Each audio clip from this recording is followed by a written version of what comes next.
Son las 8:35, ustedes saben, el día lunes por lo general hacemos análisis político, pero por razones que ustedes podrán entender, no vinimos ayer a hacer el análisis político, por eso lo vamos a hacer hoy día martes con la presencia, esta vez en nuestro estudio, de nuestra panelista María de Los Ángeles Fernández. Buenos días, María de Los Ángeles, gracias por estar acá. Muy buenos días, Patricia, a ti y a los auditores, espero que hayan tenido unas fiestas patrias lindísimas. Sí, antes se hablaba de la tregua de febrero y también se hablaba de la tregua de fiestas patrias, pero hace tiempo que no hay ni tregua de febrero ni tregua de fiestas patrias, y ahora nos encontramos con que en medio de las fondas, pero además después del Te Deum, se hicieron evidentes las diferencias de diagnóstico entre el equipo político del gobierno y los partidos políticos de la nueva mayoría, también con matices respecto a cuál es la naturaleza del problema que tiene la coalición oficialista como coalición, pero también como gobierno.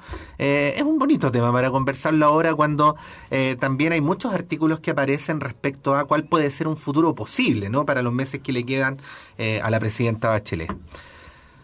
Te faltaría que introdujeras en tu presentación también entre las diferencias de diagnóstico, las expresiones de la madre de la presidenta. Pero por supuesto. Que si bien no es un actor político formal, es una persona que ejerce influencia, definitivamente, por lo menos yo creo en la mandataria. No solamente es su madre, sino que es una mujer con opinión política, con formación política, y creo que el hecho de acusar falta de patriotismo en aquellos que, según ella, no apoyan la reforma, da para pensar, por lo menos, da para reflexionar. Efectivamente. Yo creo que le puso más pelos a la sopa a estas diferencias que tú adviertes entre cómo están viendo las cosas el equipo político y los partidos de la nueva mayoría. Pero yo creo que esto no es nada nuevo, esto se viene arrastrando hace tiempo. Lo que pasa que ahora yo creo que se acrecienta con el nerviosismo de las municipales, unas municipales de las cuales estas elecciones casi no nos hemos enterado. Son como unas elecciones fantasmagóricas. Y por otro lado, el hecho de que ya estamos instalados en la carrera presidencial. Yo creo que eso añade mucho nerviosismo a todos los actores, y a mí me añade un nerviosismo adicional porque es la incapacidad de pensar en términos de propuestas, de ideas para el país. Estamos metidos en el tráfago de la política electoral y de los individualismos, de los nombres de las personas, más allá que de proyectos. Y recordemos a nuestros auditores y auditoras que Chile vive un momento bien especial, un momento de reformas, de cambios estructurales profundos, pero al mismo tiempo un momento en que el país tiene que tomar decisiones fundamentales si quiere dar un nuevo salto al desarrollo. Bajo la amenaza, se nos dice, de poder caer en la trampa de los países de ingresos medios. Yo creo que Chile puede quedar ahí pasmado, como cuando yo siempre digo, un bizcocho va creciendo en el horno y de repente abres el horno, ¿verdad? Y el bizcocho reside ahí y ya no crece. Eso podría ser lo que le pasa a Chile. Sí, bueno, en épocas donde las cosas, donde las personas piensan que las cosas funcionan, porque esto siempre es un asunto de subjetividad, todo es muy subjetivo. Sí, en épocas donde las personas piensan que el país funciona, que las instituciones funcionan, el tema del mediano y el largo plazo se vuelve menos necesario. Uno se puede solazar en un presente virtuoso, ¿no? Pero cuando hay crisis o cuando hay sensación de crisis, esa mirada se vuelve casi imprescindible, se vuelve un asunto de primera necesidad, y esto nos retrotrae al modo en que se originó esta coalición y simultáneamente esta candidatura presidencial, porque claro, había un programa, había un discurso de transformaciones, pero ahora uno se da cuenta de que no había un consenso de mediano plazo, ni de largo plazo menos aún. ¿Por qué crees que pasó esto? ¿Era inevitable que ocurriera? ¿Las urgencias de la política de repente impiden esas honduras, o hay problemas de otra naturaleza más específicos respecto a la nueva mayoría que ocurrieron en los últimos años? Mira, yo creo que obviamente, vamos a decir algunas obviedades que ya todo el mundo conoce. Obviamente Chile ha cambiado mucho, hay un cambio de contexto, punto uno. Punto dos, pienso que la coalición es una coalición que tampoco, hay un debate, si es una coalición de gobierno, es un acuerdo político electoral, pero efectivamente es unión en torno a una persona, y ese programa al cual se le ha dado tanta importancia es un programa con titulares. Son ideas fuerza, Patricio, patricio que creo que ningún ciudadano de a pie ni ninguna ciudadana a pie podría desconocer e incluso decir que está en contra de aquello. ¿Quién no tenía certeza de que la educación había que mejorarla? ¿Quién no tenía certeza de que la distribución de materia, la estructura fiscal era inequitativa, que había que de alguna manera introducirle cambios sustantivos? En fin, yo creo que hay varias cosas que están ahí que eran obvias y todos estábamos de acuerdo. El problema es la bajada de aquello, cómo se ha hecho. Y claro, este gobierno es muy divertido, muy interesante lo que plantea el ministro Izaguirre, que ha sido un actor protagónico en los últimos días. Él habla poco, pero cuando habla normalmente, ¿verdad?, genera salpica a muchos lados, genera mucho debate.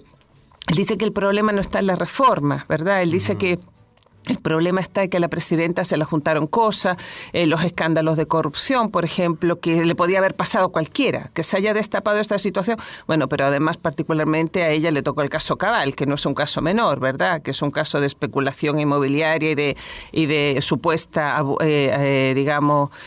uso de información privilegiada por parte de sus familiares. Bueno, pero el punto es que las reformas como tal, los titulares, yo creo que todos estábamos de acuerdo. El problema es esta bajada y se encuentra en un contexto de un país, ¿verdad?, donde ya venimos con, lo acaba de mostrar en la cuarta encuesta de auditoría de la democracia y Latinobarómetro, venimos con una situación estructural de deterioro de la confianza política, de la falta de identificación de los ciudadanos con los actores políticos tradicionales. Lo que nos han mostrado estas encuestas de los últimos días es una profundización de datos que se vienen arrastrando hace mucho tiempo, no son fotos de un minuto.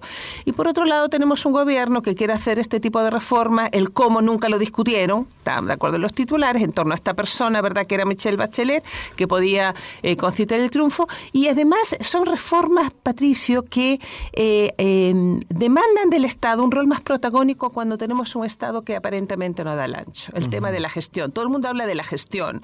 Pero bueno, ¿cómo se traduce eso? Lentitud en los procedimientos, déficit, por ejemplo, en la calificación de las personas que son reclutadas para cumplir ciertos roles.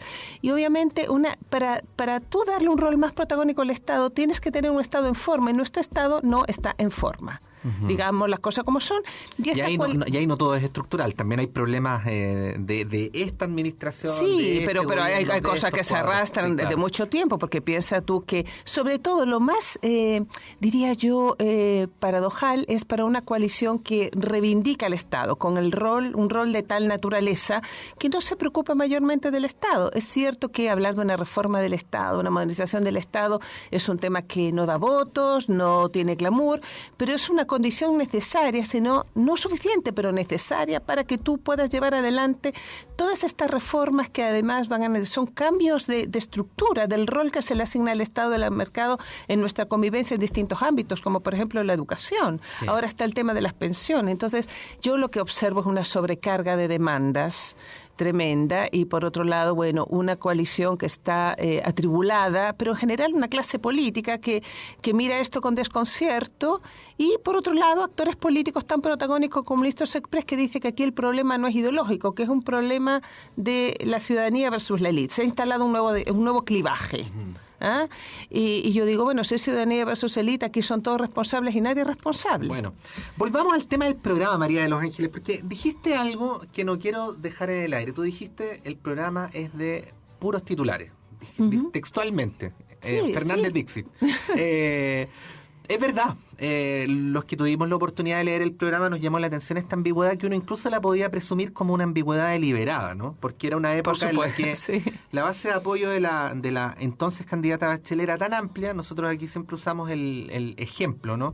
Que podía permitir que en la copa del árbol tuvieran su lugar simultáneamente Mariana Elwin y Camila Vallejo, ¿no? Dos personas que en cualquier país del mundo estarían en coaliciones distintas, menos en Chile, ¿no? Y me parece interesante volver a eso porque el programa es esto que ha sido invocado muy fuertemente por el Partido Comunista como aquello que une a la coalición. Luego el senador Walker dice, yo no lo leí, cuestión que es bien insólita, que se venga a decir a esta altura de honestidad, sí. Pero bueno, nos demuestra que esa amplitud enorme que era viable a través de un programa ambiguo, revienta como una bomba cuando estás en el gobierno y tienes que ponerte de acuerdo sobre cuestiones más finas. Entonces uno podría decir, bueno, hay un problema de origen, ¿no? De diseño, de que una candidatura, las virtudes que tenía una candidatura eran simultáneamente los defectos que iba a tener cuando llegara al gobierno. ¿Cómo ves esos dos tiempos en lo que respecta al dúo Bachelet-programa? A ver, efectivamente, yo creo que el programa no había tenido nunca un rol tan protagónico en la historia política reciente como hasta ahora. Lo que pasa es que el programa, además, justamente por las condiciones estructurales de esta coalición, era el elemento aglutinador o disciplinador, porque por estas mismas diversidades. Y yo creo que el programa en sí, tú puedes decir, bueno, este es un programa de titulares, perfecto, donde difícilmente nadie puede estar en desacuerdo, ni siquiera la gente de la calle, en fin, ya. Pero después, una vez que llegas al gobierno, tú dices, ya, estos titulares vamos a generar mecanismos y procedimientos previendo cómo se van procesando las muy seguras diferencias que vamos a tener.